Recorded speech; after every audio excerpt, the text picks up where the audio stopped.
नमस्कार, आप देख रहे हैं जनता जंक्शन और मैं हूं भारती। इस वक्त मैं मौजूद हूं बेरी कॉन्स्टिट्यूएंसी का गांव है डीगल और मेरे साथ इस वक्त मौजूद हैं तस्वीर अलाउ तो जिस तरह से राजनीतिक इंटरव्यू हम करते हैं तो आज तस्वीर भाई मेरे साथ मौजूद हैं। सबसे पहले तस्वीर भाई आपको नए साल की हार्दिक शुभकामनाएं। आपको भी भाई साहब, आपके व्यूअर को भी जी। और जानने वाले जितने भी हमारे साथी हैं इसमें क्षेत्रवासियों को नव वर्ष की हार्दिक शुभकामनाएं। जितने भी सपने उन दोस्तों ने, साथियों ने जिनने भी पाले हैं 2024 के लिए, भगवान उनके सब सपनों को साकार करे और ये साल उनके लिए जिंदगी का सबसे बेहतरीन साल हो भाई साहब। जिस तरह से भाई लगातार आप राजनीति के क्षेत्र में रहते हैं, चाहे जंतर मंतर का मामला हो, किसी भी तरह का हो, आप अपनी एक आवाज़ रखते हैं। तो हल्के की आवाज़ अब की बार क्या है? बेरी कॉन्स्टिट्यूएंसी से आप आते हैं, कांग्रेस पार्टी के हैं, वो कार्यकर्ता रहे हैं, बतौर एक नेता के रूप में भी आपको हल्का देख रहा है। तो बेरी की आवाज़ क्या है अब की बार? बेरी की आवाज़ तो ये है, हुड्डा साहब मुख्यमंत्री बने और जो देश के सर्वश्रेष्ठ सांसद हैं 2 बार के दीपेंद्र सिंह हुड्डा, वो लोकसभा में कम से कम 3-4 लाख वोटों से जीत कर और संसद में इस इलाके की पैरवी करें। और युवाओं का जो हमारे जैसे साथियों की सोच है वो ये संसद की बजाय चंडीगढ़ में मुख्यमंत्री बने।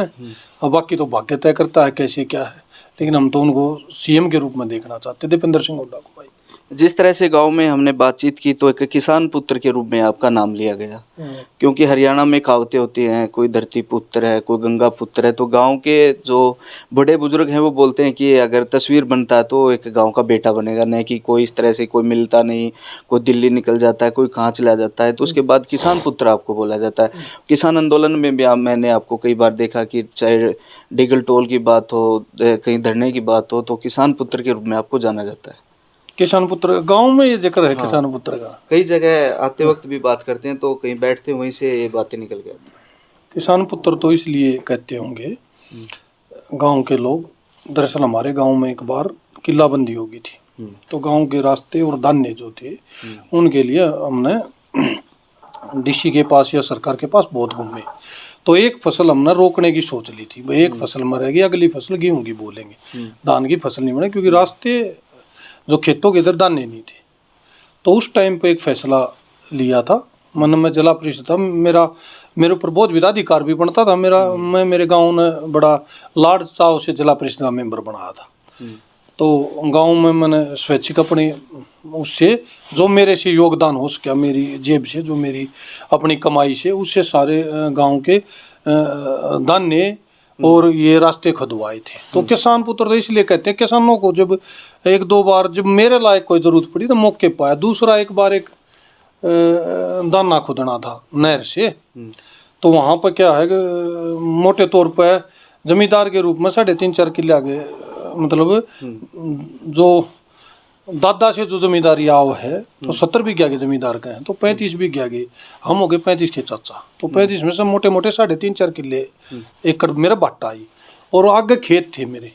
तो 3.5-4 एकड़ में वहाँ मोरी लगने के बाद नहर का जो जिससे निकासी आती पानी की, वहाँ एक समस्या थी। आगे भी खेता परिवार का, पीछे भी अलग खेत थे, बीच में मेरे कोई रास्ता ऐसा नहीं बन रहा था और कोई उसमें दाना देने वाला नहीं था, जिसकी वजह से 250-300 किले सूख जाती। और मेरे ऊपर इतना ज्यादा दबाव इसलिए नहीं दे रहे थे कि भाई एक कल को अगर यहाँ पानी नहर से निकल कर इससे तो इसके खेत भी खराब होंगे। तो उस टाइम पर मैंने वहाँ पे अपनी जो जमीन थी 3-4 एकड़, उसमें से 11 फुट का रंग भर के 4.5-5 एकड़ का, और वो गांव के नाम जमीन कर दी थी, भाई आप यहाँ से रास्ता ले लो, हो सके है आज मैं रास्ता आपको भाईचारे में दे दूं, कल को अगली पीढ़ी आकर ना दे। तो उस योगदान के तहत कहते होंगे, या फिर किसान आंदोलन में जो मेरी जिम्मेवारी लगाई गई, टिकरी बॉर्डर पर लगाई गई या गांव के टोल पर लगाई गई, जो मेरे से बन पाया, उस हिसाब को देखकर किसान पुत्र कहते होंगे। वरना सारे किसान पुत्र गांव में तो किसानों का गांव है भाई साहब जी। और दूसरा सवाल कि सीनियरिटी के हिसाब से आप अगर कांग्रेस पार्टी माने जाए तो डॉक्टर रघुवीर कादन के बाद है वो आपका नाम आता है। अगर हुड्डा साहब अगर मौका दें तो 2024 के लिए आप कितने तैयार हैं? नो, सीनियरिटी तो कैसे तय करी जा वो एक अलग बात है, लेकिन क्या है कि जैसे कांग्रेसी और भी भाई हैं, लेकिन मोटे तौर पर जो राजनीति में होता है, जैसे मेरा बड़ा गांव है, हरियाणा की सबसे बड़ी ग्राम पंचायत में गिना जाता है, और ये पॉलिटिकल राजनीतिक गांव है। राजनीतिक विरासत पहले ब्रिगेडियर साहब की थी। ब्रिगेडियर साहब के बाद इस गांव में कभी मौका नहीं मिला। इलाके में तो एक दो बार वीरेंद्र पाल भी है, लेकिन एक नेतृत्वहीन सा समझ रहे हैं अपने आप को, भाई हमारा मौका नहीं है। तो उस लिहाज से देखकर लोगों की जो सोच समझ है, उस हिसाब से तो लोगों की इच्छा है भाई हम अपना नेता बनाए हमारे इलाके का और वही हो। लेकिन इससे इतर जो एक्चुअल जो सच्चाई बात है, वो बात ये है, ये जो इलाका ये कांग्रेस का गढ़ है। कांग्रेस में भी हुड्डा साहब का गढ़ है। दीपेंद्र हुड्डा ने जो यहाँ पर काम किया, लोगों से जो उनका जुड़ाव है, एक एक आदमी से एक एक गली में, वो बहुत ज्यादा है। तो क्या है, जिस हिसाब से कांग्रेस यहाँ पर हुड्डा साहब सोचेंगे, उस हिसाब से राजनीति यहाँ की चलेगी। सच्चाई बात तो है ये।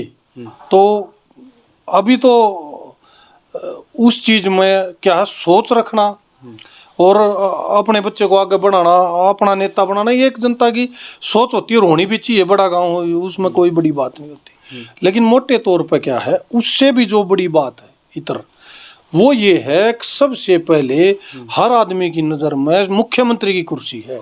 अगर मुख्यमंत्री की कुर्सी में किस हिसाब से भूपेंद्र सिंह हुड्डा मुख्यमंत्री बने, उनके हाथ कैसे मजबूत हो।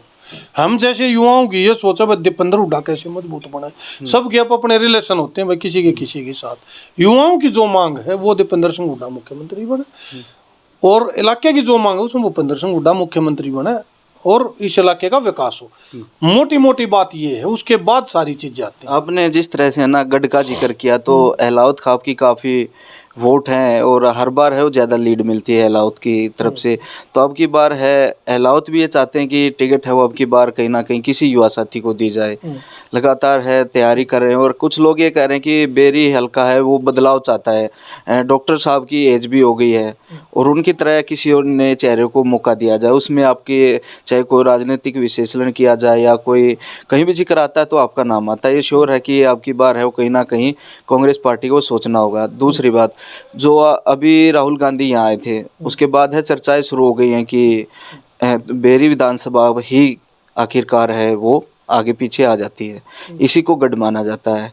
तो इस गढ़ में अनेक पार्टियां ये भी बोल रही हैं कि सेंध लगाई जा सकती है और कोई और भाजपा भी है वो अलग अलग उम्मीदवारों को है वो थपकी दे रही है। इसका कितना प्रभाव पड़ेगा? दरअसल ये जो आप कह रहे हो ना भाई, आपका नाम भी आ रहा है, हमारे नाम के अलावा भी कांग्रेसी बहुत हैं, श्रीओम भाई है, हम और भी।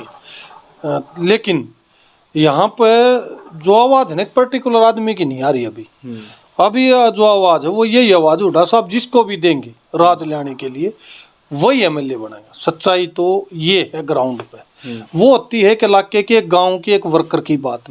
अब मेरे साथ जो साथी इतने सालों से जुड़े हैं, मेरा गांव मेरा इलाका, हर इलाका ये चाहता हमारे गांव में, हर गांव ये चाहता हमारा एमएलए बने।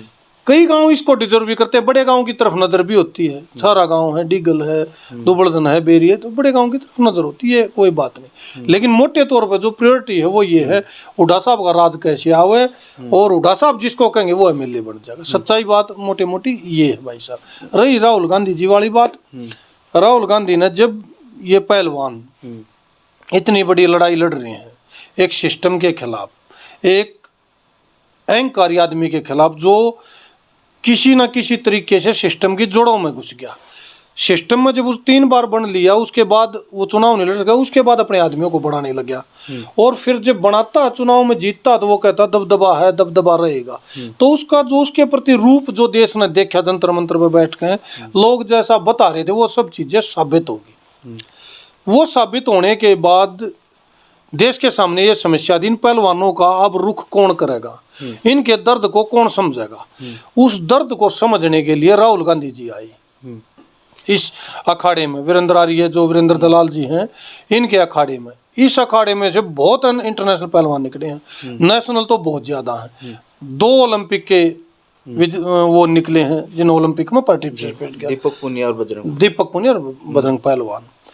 तो ऐसे पहलवान जिनने अपनी सारी जिंदगी कुश्ती में, अखाड़ा में बच्चों को तैयार करने में, देश का भविष्य, देश का सम्मान लाने वाले एथलीट तैयार करने में लगा दी। मेरे को सबसे बड़ी खुशी तो ये है कि राहुल गांधी ने आकर वहाँ पे ये चीज़ सीखी और उन बच्चों का दर्द जाना, पहलवान क्या होता है, कैसे पीछे भी बनता है। भाजपा वाले ये बोल रहे हैं कि अखाड़े में बचपन में आना होता है, इस उम्र में तो नहीं आ सकते, अब दानी सीख पाएंगे। ये ओम प्रकाश धनखड़ से मैंने बातचीत की तो ये बयान आया उनका। यार वो कौन सी कुर्सी में यहाँ एडमिशन लेने आए, वो तो दर्द समझने आए। दर्द अब धनखड़ साहब नहीं समझ सकते, और वो राहुल गांधी वहां से आ गया तो धनखड़ साहब ने ऐसा बयान थोड़ी देना चाहिए यार, उसके तो इलाके से कुश्ती आती है। दर्द समझना ये तो बिल्कुल बेवजह का वो है। और भाई रही उसकी बात, अगर भाई इस उम्र में राहुल गांधी को तो जैसे जिस हिसाब तो कुश्ती में आपस में दांव पे शेयर करने लग रहा था, उस हिसाब से वो ऐसा लग नहीं रहा कि वो इस उम्र का या उस पर ये बात सूट करती है। वो वीरेंद्र आर्य जी वो है ना, बजरंग पुनिया, वो सब कह रहे थे भाई ये तो बिल्कुल हमसे भी ज्यादा फिट लग रहा है, खिलाड़ी के तौर पर बहुत अच्छा है। बात ये नहीं है कि अखाड़े में क्या सीखने आया क्या सिखाने आया, बात ये है अगर जंतर मंतर पर इतने दिन ये पहलवान बैठे, देश के एक अहंकारी आदमी से जो सांसद भी उस सिस्टम से लड़ने लग रहे जिससे सरकार भी डरती है, जिसको सरकार भी ये मानती है ये 4-5 या 6-7 लोकसभा चुनाव हैं जो लोकसभा के लिए उसमें तुम्हारे को नुकसान कर देगा। एक प्राइम मिनिस्टर देश का जो बच्चों का सम्मान करता है, पहलवानों का, उनके आने पर बड़े बड़े समारोह करता है, उन जो डिश पसंद होती है वो डिश बनवाता, हलवा चूरमा, लेकिन जब वो अपने हक की बात मांगते हैं और कहते हैं कि देश में पहलवान कैसे आगे बढ़े, खेल कैसे आगे बढ़े, तो एक 8 लोकसभा ला लो ज्यादा से ज्यादा या 4 लगा लो, 6 कुछ लोकसभा में एक वोट का असर को देख कर इतने डर जाते हैं कि उस आदमी के खिलाफ पूरे सिस्टम को एज इट इज चलने दे रहे हैं। अरे वो जो सिस्टम पूरे देश के सम्मान को खराब करने लग रहा, एक आदमी से डरे हुए हैं। अरे एक राहुल गांधी जी हैं जो पूरे देश का जो सम्मान लाते हैं, जो पदक लाते हैं, उन खिलाड़ियों का दर्द समझने के लिए आया। बात दर्द समझने और ना समझने की है। प्राइम मिनिस्टर दर्द नहीं समझ रहे हैं, राहुल गांधी दर्द समझने आया है और उसको इंटरनेशनल लेवल पर ये प्रचार किया है, दिखाया है, और ये बहुत सराहनीय कदम है, राहुल गांधी जी का बहुत सराहनीय कदम है। 2024 का लोकसभा चुनाव है, दीपेंद्र हुड्डा की बार कितना मजबूत मानते हैं? दीपेंद्र हुड्डा 100% मजबूत है भाई साहब, 100% मजबूत है, 3-4 लाख वोटों से जीतेगा। बेरी कॉन्स्टिट्यूएंसी में आप आते हैं, बेरी ने पिछली बार लीड दी थी और खासकर वो आपके गांव जो इस तरफ लगते हैं, जैसे बोलते हैं ना सड़क की साइड है, अहलावत खाब में ज़्यादा लीड थी डॉक्टर साहब के। अब की बार कितना मार्जिन रहेगा? आप घूमते हैं, देखते हैं, मिलनसार हैं।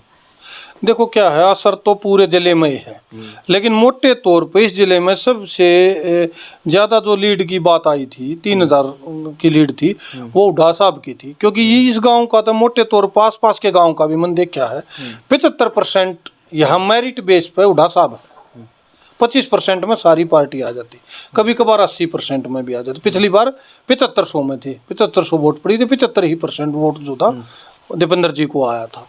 तो इस इलाके में ये तो गढ़ रहा है, 28,000 लीड थी, उनमें से 10-11,000 लीड तो अकेले 5-7 गाँव ने दे दी, फिर सारा ने भी इतनी दे दी, कहीं लीड कम हो जाती, कहीं ज़्यादा हो जाती, लेकिन इस इलाके में हुड्डा साहब का पूरा प्रभाव, सबसे ज़्यादा लीड यहाँ से मिलती है। जी, ये 2-3 सवाल थे जो आपसे जानने की कोशिश की है, और जो बेरी विधानसभा की बातें होंगी वो दोबारा से हम आपसे मिल सकते हो, पूछ भी सकते हैं, तो जो भी बातें होंगी वो एक बार फिर हम दोबारा से मिलेंगे, जानेंगे। अब तक के लिए जो सवाल थे मैंने आप तक पहुंचाने की कोशिश की है, और आगामी दिनों में जो बदलाव होंगे, जिस तरह से कांग्रेस पार्टी हो, चाहे नेलो हो, चाहे जेजेपी हो, भाजपा हो, जो भी बातें होंगी वो आप तक पहुंचाने की कोशिश करेंगे। जब तक बने रहे हमारे साथ।